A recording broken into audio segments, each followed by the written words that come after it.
이번 겨울에 일어난 꿀벌의 이 폐사 문제들은 여러 가지 요인이 있어요. 어떤 특정한 요인이 한 가지가 가장 강력하게 영향을 주었다고 보기는 어렵고요. 여러 요인이 거의 복합적으로 작용해서 나타나는 현상인 것 같습니다. 특히 작년 겨울 같은 경우는 소위 몹시 추운 겨울이었는데요.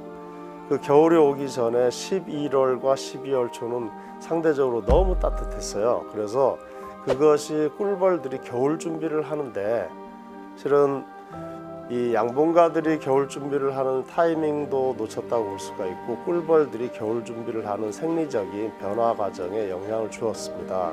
그래서 이러한 변화 과정의 영향이 실은 추위의 강도에 의해서 무너지게 된 것이 아닌가 이렇게 생각을 하는 거죠.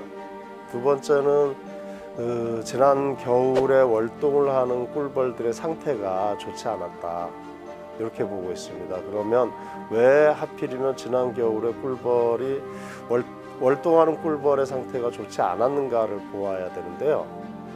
거기에는 이제 크게 두 가지를 볼 수 있어요. 첫 번째는 작년 여름철과 가을철에 실은 꿀벌에 기생하는 이 꿀벌 병해충 관리에 좀 문제가 있었다고 볼 수가 있겠고요. 두 번째는 이 꿀벌에는 여름벌, 활동하는 여름벌과 월동을 하는 겨울벌이 있어요. 그런데 그런 겨울벌들이 충분히 잘 만들어지지 않았을 가능성이 있습니다. 실제로 최근 2년간 이 야생에서 생산된 이제 벌꿀 생산량은 예년에 10%, 20% 수준으로 엄청나게 적습니다. 그래서 꿀벌들이 이 자연의 복합적인 이 영양분인 벌꿀을 제대로 먹지 못한 건 사실일 겁니다. 실제로 이 벌꿀의 대부분은 포도당과 과당, 당분이고 에너지원이 되는 것이거든요. 그런데 추가적으로 각종 미네랄과 이제 항생 물질들이 많이 포함이 돼 있어요. 이래서 이런 항생 물질과 미네랄들이 복합적인 생리 기능성을 높여줍니다. 그런데 이 꽃가루와 벌꿀이 충분히 제대로 공급이 되지 않으면 질병 저항성이 약해질 수가 있어요. 그래서 질병에 대한 감수성이 높아지니까 꿀벌의 전반적인 건강성이 낮아지게 되겠죠. 그래서 이 두 가지가 복합적으로 작용하지 않았나 이렇게 생각을 합니다. 실제 꿀벌이 이러한 이제 사라지거나 폐사되는 데는 직접적으로는 우리 양봉농가들의 생산이나 양봉농가의 소득에 직접 연관이 됩니다. 그래서 그분들에게 큰 피해가 가고요. 그런데 그것보다 오히려 더 중요한 공적인 가치가 있습니다. 꿀벌은 전형적인 이제 이 화분 매개를 통해서 식물의 번식을 도와주는 생태계 서비스의 제공자거든요. 그런데 이러한 생태계 서비스가 충분히 일어나지 않았을 때 우리는 즉각적으로 농산물의 생산량의 저하를 볼 수 있어요. 그래서 우리나라에서는 농작물 생산이 약 24조 원에서 28조 원 정도가 되는데요. 그 중에서 6조 원 이상이 실은 꿀벌 등이 하는 화분 매개에 의한 생산이라고 평가가 되어 있습니다. 즉 꿀벌들이 사라지게 되면은 이러한 사과, 배, 딸기, 이 복숭아 등을 포함한 이런 과실, 과채류, 과수의 생산이 급격하게 줄어들고 이것이 결국은 우리 영양 관리에도 문제를 주게 되겠죠. 이러한 측면도 있고요. 또한 자연계에서 우리 산에는 들에는 많은 꽃피는 식물들이 있는데요. 이러한 꽃피는 식물들이 단순한 식물의 번식을 위한 화분 매개가 아니고 이러한 꽃피는 식물들이 화분 매개를 통해서 종자들을 만들어내고 과실을 만들어냈을 때 이것이 다른 생물의 먹이가 되는 이런 먹이 사슬 차원에서 매우 중요합니다. 그래서 이 꿀벌들이 사라지는 것 하나가 벌꿀 생산이 또는 벌꿀이 없어진다 이렇게만 볼 수 있는 게 아니고 이 화분 매개를 통해서 식물이 생산해내는 생태계 기능에 큰 영향을 줄 수가 있을 것입니다. 꿀벌 위기를 처음으로 이제 좀 이슈화된 게 2006년 미국에서 CCD라는 이름으로 꿀벌 봉군이 붕괴된다. 벌들이 다 나가서 사라진다. 이런 이야기가 나오기 시작하면서 꿀벌의 위기가 이제 처음 대두되었는데요. 그래서 이러한 현상들과 이러한 보고들은 미국에서부터 유럽으로 이제 확산이 되었고 아시아권에서는 이런 위기 문제가 깊게 논의되지는 않았습니다. 그런데 최근에 이 기상 이변과 기후 변화와 관련해서 조금 더 이제 실은 그 영향의 크기가 커진다. 그렇게 하면서 아시아권에서도 실은 꿀벌의 위기가 이제 본격적으로 이제 논의가 되는 시점입니다. 그만큼 이 꿀벌 위기는 전방위적으로 확산되고 있다.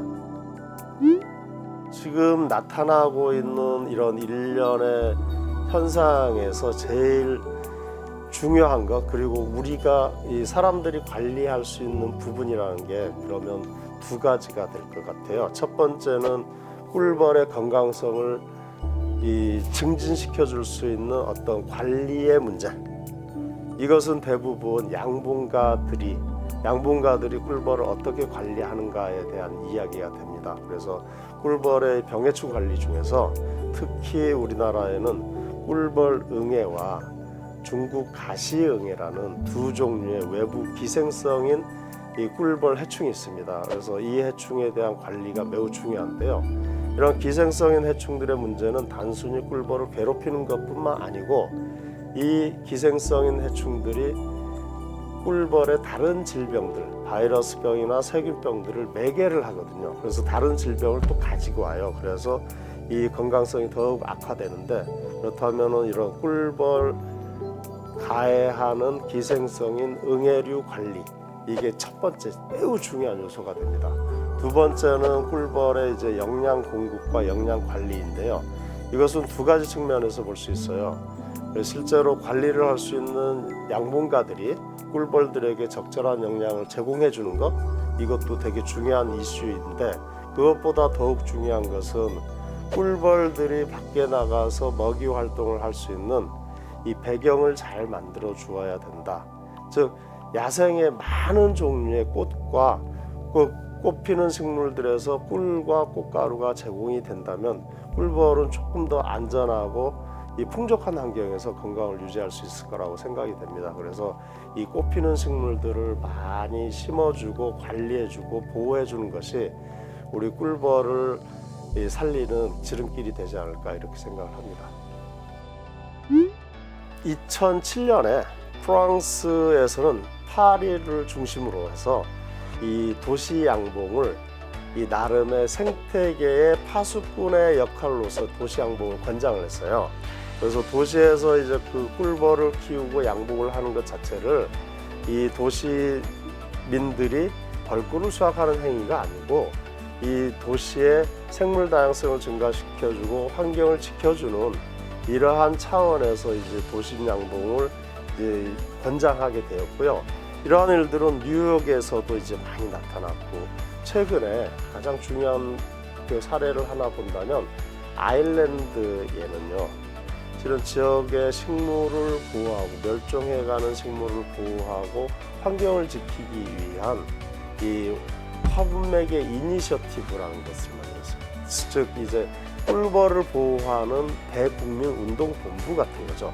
그래서 이런 걸 통해서 무엇을 하냐면 각급 초등학교 유치원, 초등학교, 고등교육 이런 수준에서 어떻게 하면 우리가 자연을 보호할 수 있는지, 꿀벌을 보호할 수 있는지에 대해서 실제로 실천적인 과제들을 만들어내고 이걸 수행하게 하는 거예요.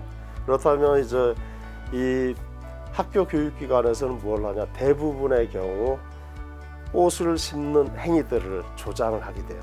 그리고 거기에 오는 벌과 나비들을 관찰을 하게 하면서 이 학생들에게 이런 화분맥의 중요성, 벌의 중요성, 그다음에 이것이 만들어내는 이 자연계, 생태계의 중요성을 강조하는 이런 교육 체계들을 강화하고 있고요.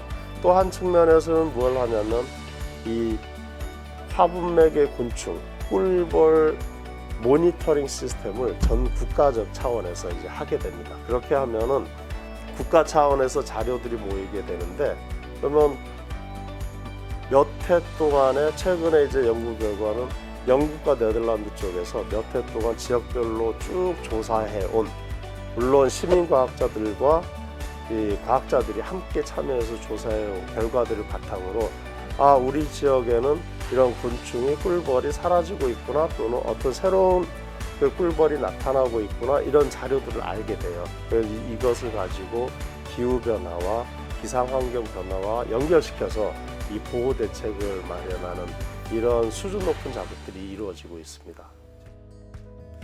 제가 올해부터 이제 한국 양봉 학회장을 맡게 되는데요.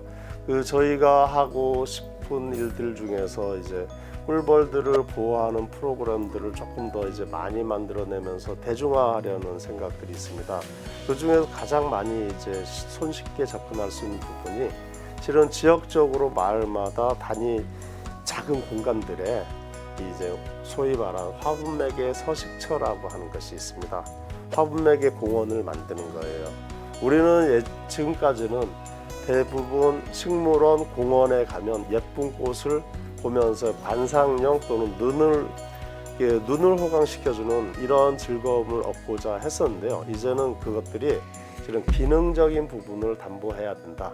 그래서 이제 기능적 생물 다양성이라고 얘기하는데요. 아주 자그마한 자투리 땅에도 꽃을 심는데 이 꽃들이 결국은 화분매개자들에게 먹이를 제공하고 공간을 제공하고 휴식처를 제공해 줌으로써 여기서 부양되는 화분매개자들이 이 더 큰 생태계에서 더 큰 기여를 할 수 있는 장을 만들어 주자. 이런 것들이 중요하다고 생각을 합니다. 그래서 집집마다 작은 꽃들을 키우는 것이 아주 작은 노력이 될 수 있지만은 이것들이 모이게 되면 생태계에 큰 반향을 일으킬 수가 있을 것입니다.